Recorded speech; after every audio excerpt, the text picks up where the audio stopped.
Hi, I'm Aryan Mehta. I'm also SimpleFitnessGains on YouTube. You're here to get healthy. We all are.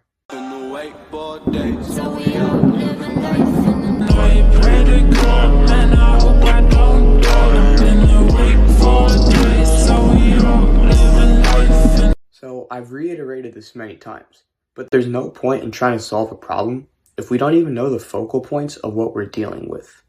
But in this case, why would the anatomy and the shape of our legs matter for its muscle building?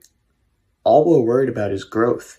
So what's the need to analyze different aspects of the muscle itself rather than not focusing on what promotes growth? Well, that's just it. We're trying to build muscle, but our legs aren't like other muscles. Why? Well, let's look at it. So the primary muscles in the legs that people mostly focus on are the quadriceps, the glutes, the hamstrings, and the calves. There's no surprise there. But what may come as a surprise is when we start analyzing these muscles relative to the entire of the body. For example, the chest, which everyone seems to train 4 times a week and do 20 sets a day for it, comprises roughly 260 cubic centimeters of volume, according to this chart here.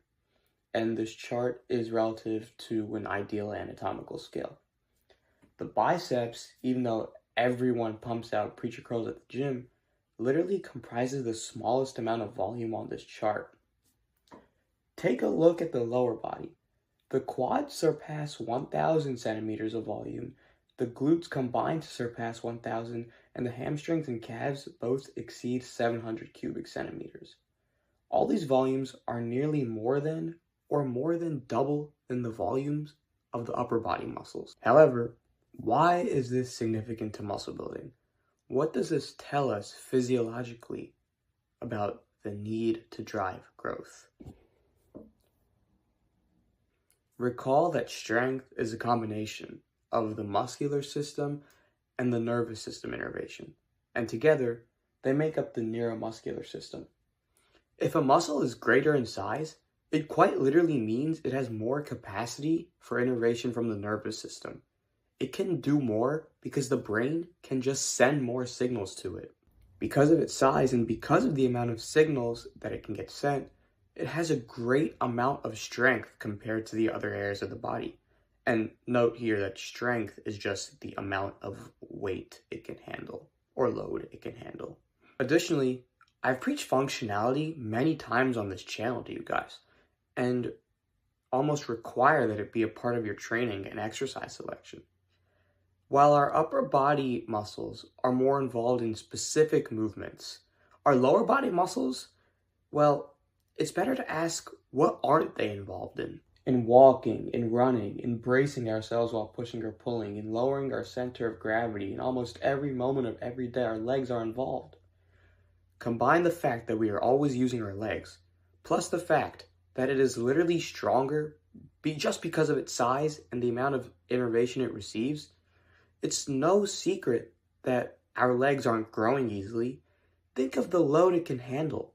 Think of how much you need to put it under stress in order for it to receive a signal to adapt.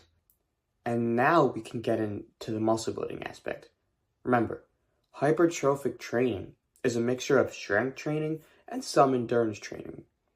1 to 3 reps per set, assuming you have a weight heavy enough that you fail between 1 to 3 reps, can definitely build gains and very good gains.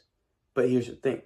Weights which you can fail around 8 to 12 reps with, even 8 to 20 reps with, will likely produce some more gains simply due to the repeated amount of times that the muscle has to produce enough force to go against a gradient.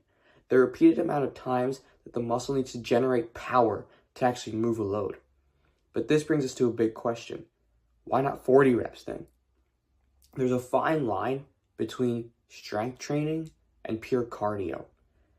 The muscle and the muscular capacity should still be the limiting factor. If you are failing at 40 to 50 reps in a set, then your cardio is likely the limiting factor, and the muscle could keep going for a little bit longer. And that's very often what we see with legs. People underestimate their leg capacity and how much they've been using their legs and train way too light for sufficient stimulus to be induced. Well, I offered a problem, but what good would I be if I didn't offer a solution?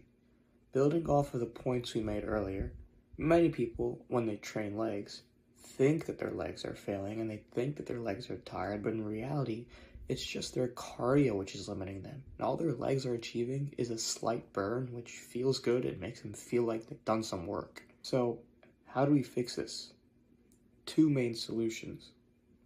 The first one is called the compound solution. What I'm implying here is to perform functional compound movements that we utilize in daily life. And although no one wants to hear it, for legs, there's none better than the squat. But before all the middle-aged soccer moms get hype and rush tell their husbands that they've been squatting every day, it would take about 1,000 body squats for your legs to get some sort of stimulus out of that. And even then, by the time you reach that point, your heart would probably fail faster than your lungs. I mean, your legs. Did I just say lungs? Loaded squats, preferably with a bar or some sort of machine to optimize the recruitment of other supporting muscles and make sure that they don't play a huge role in it, are undoubtedly and very expectedly the most effective movement at building strength and size in our legs across a whole muscle radius. The sheer load that you can place onto a movement like the squat makes it so that your muscles never run out of stimulus. Your quads, glutes, and to some extent the hamstrings will always be stimulated because you can just keep adding weight. All it takes is a few plates. Similarly, as part of the compound solution, many do turn to the deadlift, but the deadlift doesn't necessarily isolate a muscle or muscle group like the squat does. The deadlift is great for movement patterning, but in reality, it's a whole collection of muscles which are failing and not one specific subset. So if you want to train legs, deadlift isn't the best for training specifically legs. It is a great leg trainer, but you get the point here. It's not great for zeroing in on those legs. Squats are much better. Deadlifts can be used for athletic purposes like movement patterning and skill building. Now, the second solution is literally just to eliminate your cardio altogether. And by that, I'm talking about isolation-based movements. Leg extensions, hamstring curls, hip adductions, hip abductions, kickbacks, calf machines, all be examples of isolation exercises because you know exactly which muscle group it's targeting. And it's not targeting the entire of the legs, but it's targeting a very specific section of the legs. All of the nervous system innervation is going directly to the muscle of intent rather than any supporting muscles as it does on a compound movement, which enables one to really focus in on what they're actually trying to achieve. This is also why a mixture of compound movements and isolation movements are really the key for muscle building, functionality, strength and size, and overall better quality of life. However, there's a caveat to everything.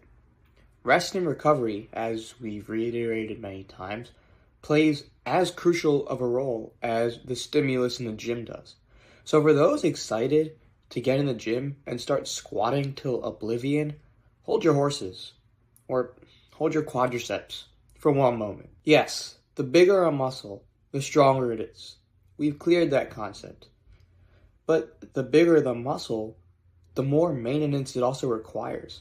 Just off pure size, every single infinitesimal point of that muscle has to be compensated for during the recovery process, assuming you're training properly with full muscle activation.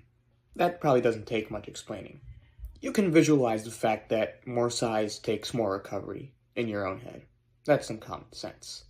But the point I'm trying to make here is, after a true leg session, a big leg day, you will assuredly need more time to recover than you would for any other muscles training session. And for scientific and mathematical proof of that, just go refer back to the anatomical chart we were looking at earlier in the video and examine the scope of recovery needed for the legs versus any other muscle. taking the fact that the legs definitely need greater stimulus, but they also need greater compensation time, what's the ideal frequency we need to aim for? Honestly, the answer is dependent on you. What do you feel you need? I'd say most natural individuals would only be able to perform a big leg day that really exerts them about once a week. Maybe twice if you're young or you're in your athletic prime or your legs just recover faster than most.